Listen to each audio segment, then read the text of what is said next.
அண்மை செய்திகளை பார்த்து வருகிறோம். கடலூர் மாவட்டம் விருத்தாச்சலத்தில் திமுக நிர்வாகியை சீமான் தாக்கியதால் அந்த இடத்தில் பரபரப்பு நிலவுகிறது. இது தொடர்பான விவரங்களோடு இணைகிறார் எமது செய்தியாளர் பிரகாஷ். அவரிடம் பேசலாம். வணக்கம் பிரகாஷ், இந்த சம்பவம் எதற்காக நிகழ்ந்தது? திமுக நிர்வாகியை சீமான் தாக்க என்ன காரணம்? கடலூர் மாவட்டம் விருத்தாச்சலத்தில் தமிழ்நாடு அரசு பணியாளர்கள் சங்கம் சார்பில் 20 அம்ச கோரிக்கையை முன்வைத்து மாநில மாநாடு நடைபெற்றது.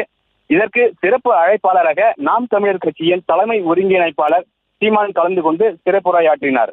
மாநாட்டில் இருந்து அவர் காரில் ஏறி வெளியே சென்ற போது சாலையில் நின்று கொண்டிருந்த திமுக பிரமுகர் அவரது காரை வழிமறைத்து தகாத வார்த்தையால் திட்டியதாக கூறப்படுகிறது.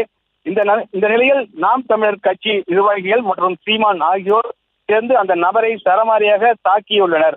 இதனால் அப்பகுதியில் நாம் தமிழர் கட்சி நிர்வாகிகள் திடீர் சாலை மறியலில் ஈடுபட்டனர். தொடர்ந்து நாம் தமிழர் கட்சியின் நிர்வாகிகள் அந்த நபரை கைது செய்ய கோரி சாலை மறியலில் ஈடுபட்டு வருகின்றனர். மேலும் நாம் தமிழர் கட்சியின் தலைமை ஒருங்கிணைப்பாளர் சீமான் காரை வழிமறைத்து அவரை தகாத வார்த்தையால் திட்டிய நபரை கைது செய்ய வலியுறுத்தி விருத்தாச்சலம் காவல் நிலையத்தில் புகார் மனு அளித்துள்ளனர். இதனால் அப்பகுதியில் பெரும் பதட்டம் நிலவி வருகிறது.